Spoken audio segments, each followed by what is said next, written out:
Haleluya, saudara, puji Tuhan. Hari ini kita bertemu kembali di program Aku dan Kehidupan Doaku, program GGIC. Beberapa kali saya menuliskan di media sosial saya bahwa ketika saya upload ini di media sosial, saya sharingkan di media sosial, saya seringkali mengatakan berharap semangat doa yang dulu pernah kita hidupi pada masa-masa kita lahir baru, bangkit kembali, pulih kembali. Kita bergairah kembali untuk berdoa. Hari ini kita akan belajar tentang bagaimana kita menghidupi doa. Hari ini kita hubungkan antara doa dan pernubuat. Kenapa doa dan pernubuat menjadi satu bagian yang menjadi keterikatan satu dengan yang lainnya. Sebelumnya mari kita berdoa terlebih dahulu. Tuhan, terima kasih, kami bersyukur untuk hari ini. Kami mengingat akan anugerah Tuhan. Dan kiranya ketika kami boleh belajar firman Tuhan, maka dibangkitkan kembali kegairahan, kegirangan kami akan doa di dalam Tuhan. Terima kasih Tuhan, nyatakan kasih karunia-Mu dan nyatakan berkat-Mu. Di dalam nama Tuhan Yesus kami berdoa. Amin. Puji Tuhan.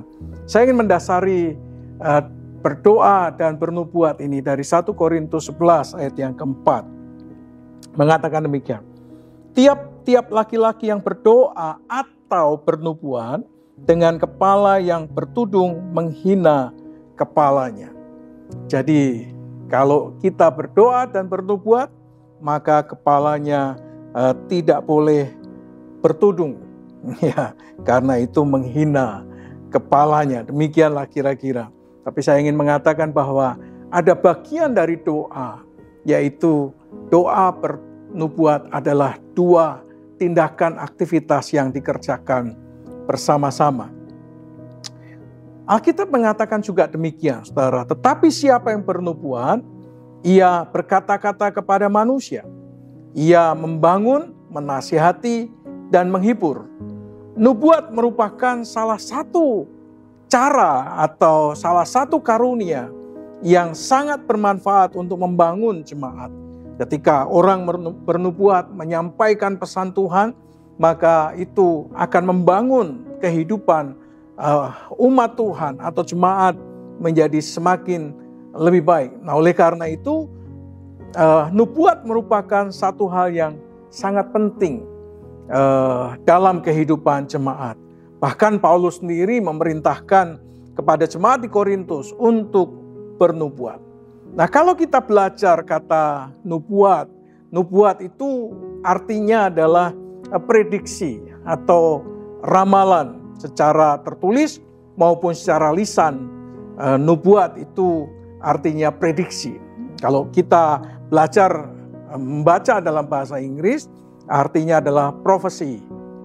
Dalam bahasa Yunani, pro yang artinya sebelum atau panai yang artinya mengatakan berdasarkan definisi itu mengatakan sesuatu yang belum terjadi itu panai. Berdasarkan definisi tersebut, nubuat berarti mengatakan sebelumnya atau istilah umumnya yang seringkali kita pakai adalah meramalkan sesuatu yang belum terjadi dan yang akan terjadi. Itulah kata nubuatan. Nah, nubuat ini ditujukan kepada siapa? Ya, kepada seseorang yang memiliki kemampuan untuk menafsirkan atau sesuatu atau satu pribadi yang memiliki kemampuan untuk melihat sesuatu yang tersembunyi.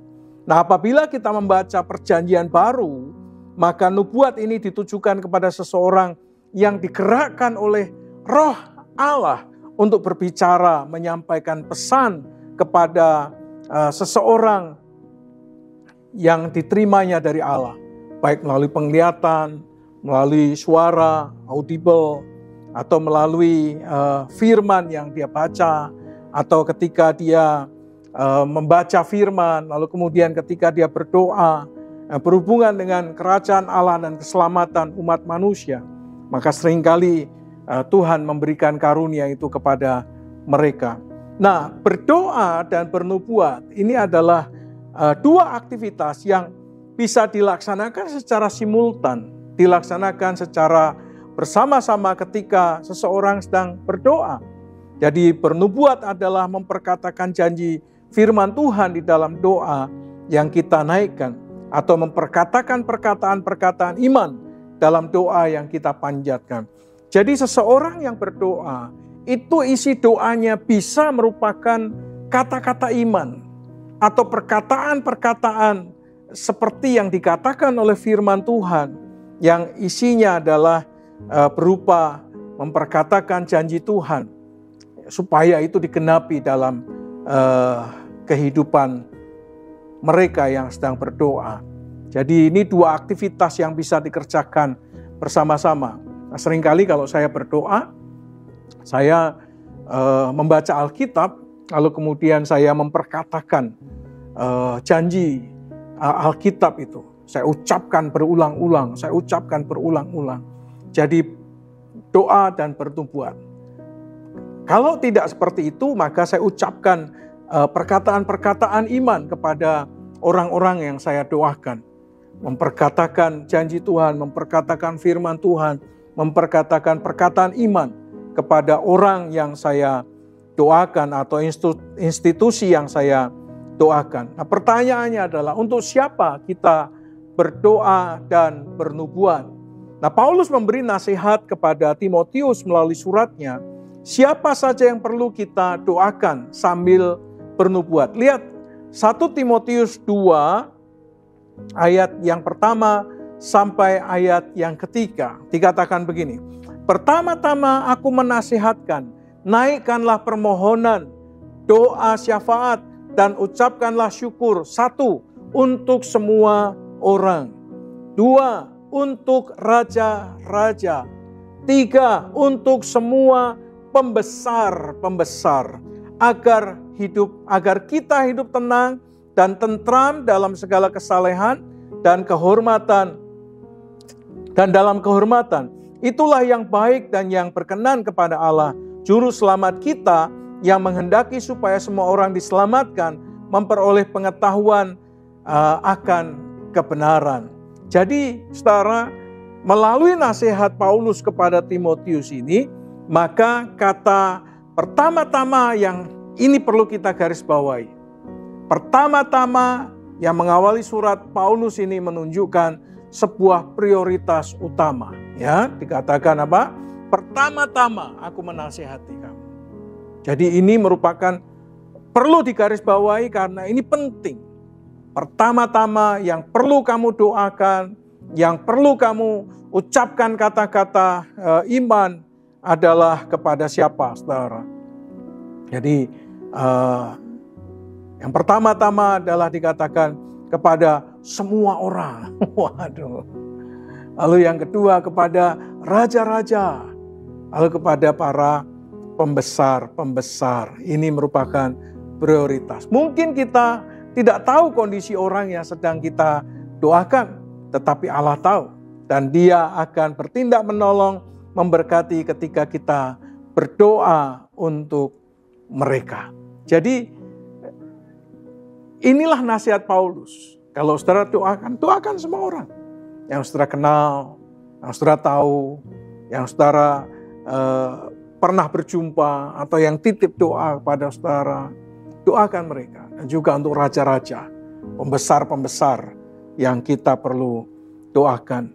Jadi ini orientasi doa kita. Jadi doakan pemerintah kita. Doakan orang-orang yang duduk di anggota dewan, ya, baik di tingkat daerah, provinsi maupun di tingkat nasional. Doakan mereka.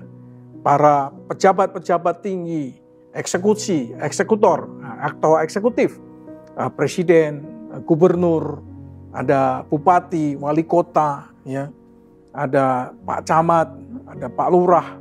Ya, doakan para eksekutif ini supaya mereka diberkati Tuhan, menjadi pemimpin yang baik. Nah, pertanyaan kedua adalah bagaimana kita berdoa dan bernubuat. Nah, kalau kita melihat Kisah Para Rasul pasal 12 ayat yang kelima, maka di sana penulis kitab Kisah para Rasul mengajarkan kepada kita ketika kita berdoa. Lihat Kisah Rasul pasal 12 ayat yang kelima. Di sana dikatakan begini. Demikianlah Petrus ditahan dalam penjara, tetapi jemaat dengan tekun mendoakannya kepada Allah. Jadi yang pertama-tama ketika kita berdoa dan bernubuat, maka lakukanlah itu dengan tekun, saudara. Yang kedua, ditujukan kepada siapa, saudara? Kepada Allah. Tapi saya ingin membaliknya, ya. Bukan tekun dulu, tetapi kepada Allah. Jadi yang pertama-tama ketika kita berdoa, tujukanlah doa yang saudara doakan itu kepada Allah. Ya, didasarkan kepada Allah, bukan kepada yang lain. Ketika saudara berdoa, bernubuat untuk sesama saudara, untuk raja-raja, untuk para pembesar, doa itu ditujukan kepada Allah. Nah, rahasia doa tidak terletak pada siapa yang berdoa. Tidak terletak siapa yang berdoa. Juga tidak terletak pada di mana dia berdoa atau bernubuat. Tetapi keberhasilan sebuah doa, keberhasilan sebuah perkataan iman, itu apabila ditujukan kepada Allah, saudara. Alkitab mengatakan, demikianlah Petrus ditahan dalam penjara, tetapi jemaat dengan tekun mendoakannya kepada Allah. Saudara, doa yang ditujukan kepada Allah adalah doa yang dilakukan dengan mendekatkan hati kepada Allah, mengarahkan pikiran, fokus, konsentrasi kepada Allah. Sehingga kita memiliki keyakinan bahwa Allah mendengarkan doa kita. Oleh karena itu kita perlu percaya bahwa Allah itu ada. Oleh karena itulah Yakobus, Ibrani mengatakan kalau doa dengan iman, percaya bahwa Allah itu ada. Oleh karena itu pertama-tama kalau saudara berdoa, tujukanlah itu kepada Allah. Bahwa Allah itu ada. Yang kedua, saudara, doa harus dilakukan dengan tekun, saudara. Tekun.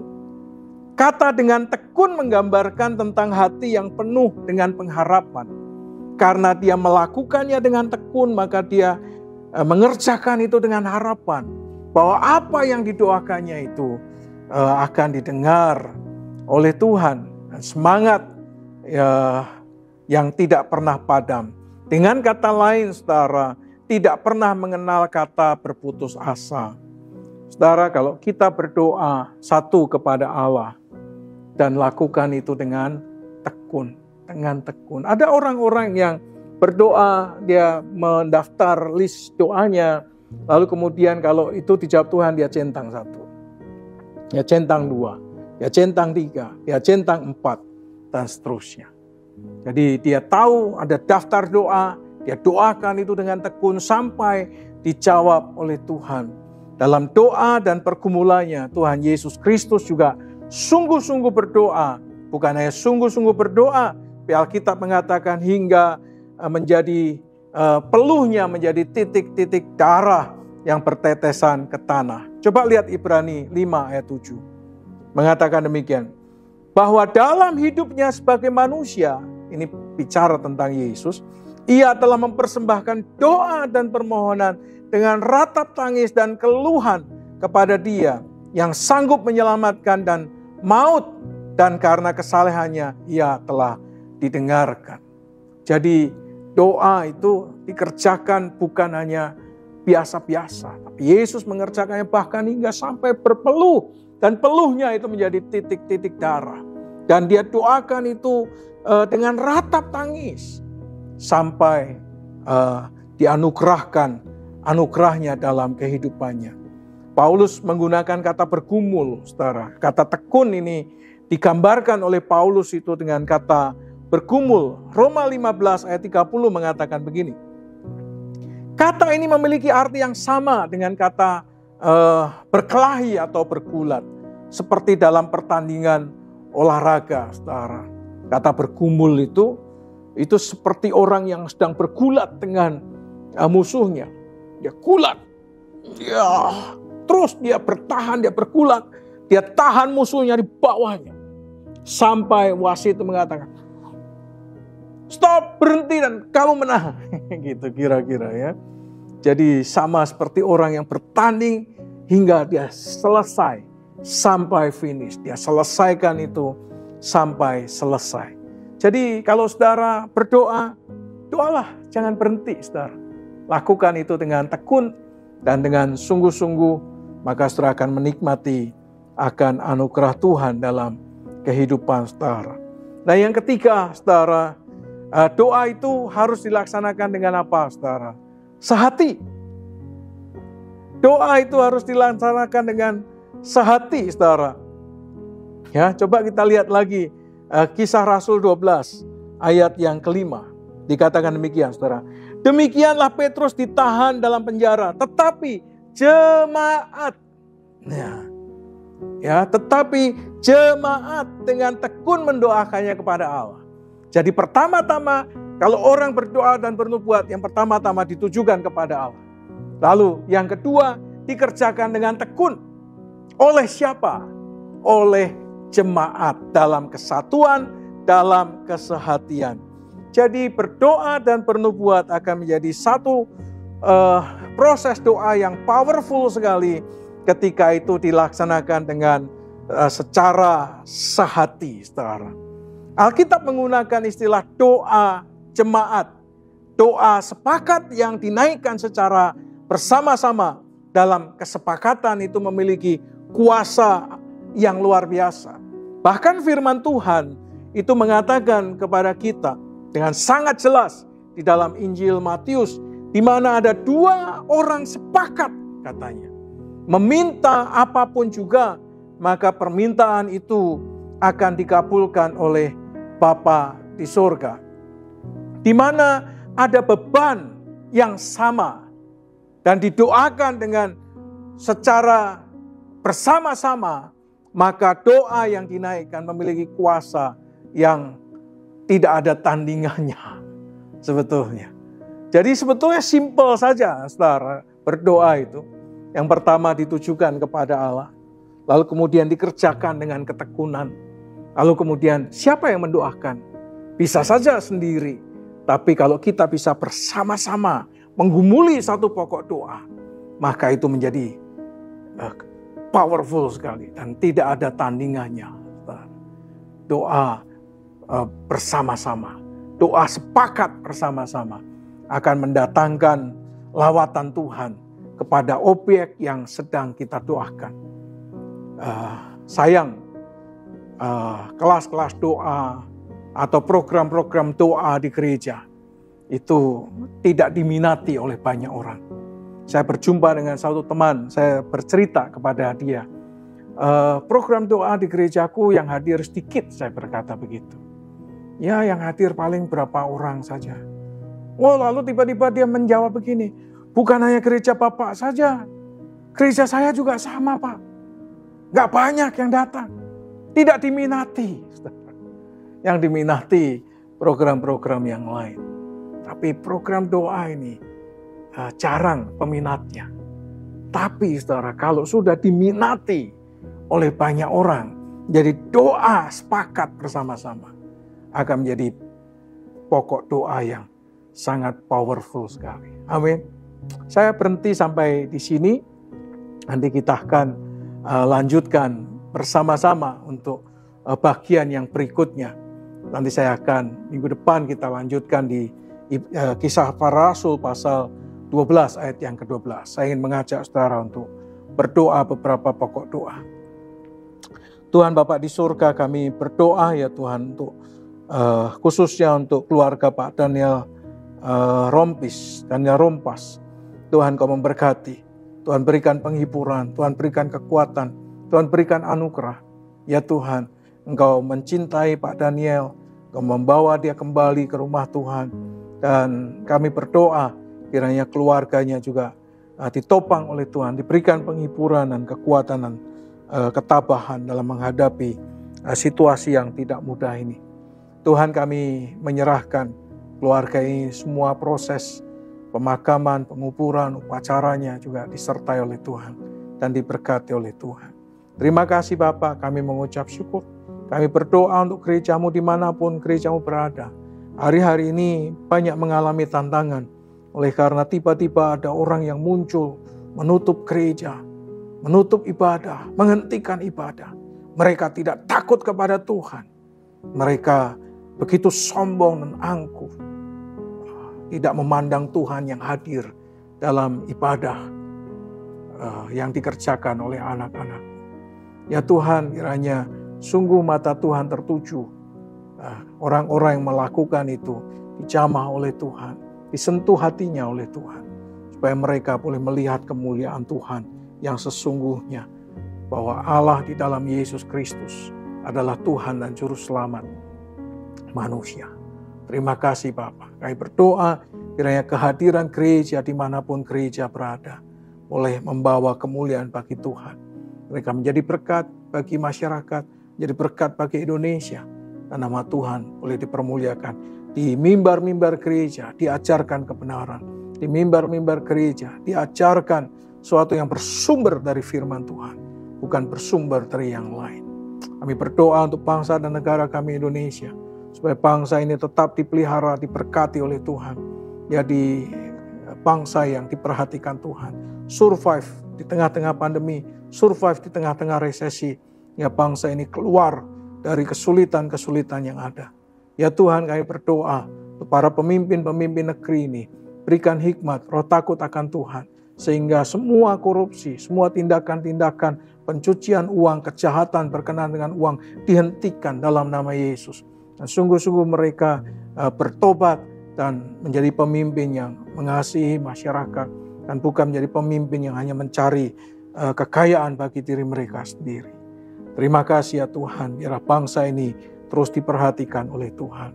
Di dalam nama Tuhan Yesus Kristus, kami mempercayakan bangsa kami, gereja-gereja, mempercayakan hidup kami ke dalam tangan anugerah Tuhan. Kiranya damai sejahtera dari Allah Bapa, cinta kasih sayang daripada Tuhan Yesus Kristus, persekutuan pertolongan pimpinan kuasa Roh Kudus, menyertai saudara sekalian dari sekarang sampai selama-lamanya. Di dalam nama Tuhan Yesus Kristus. Amin. Puji Tuhan, saudara. Saya berdoa kiranya semangat kita berdoa terus menyala-nyala. Amin. Amin. Kalau saudara diberkati dengan program aku dan kehidupan doaku ini, saudara mau mendukung pelayanan CCIC, saudara bisa taburkan benih saudara di rekening yang ada di deskripsi. Dukungan saudara, berkat yang saudara kirimkan akan membuat pelayanan ini terus berkembang dengan baik. Thank you. You are blessed.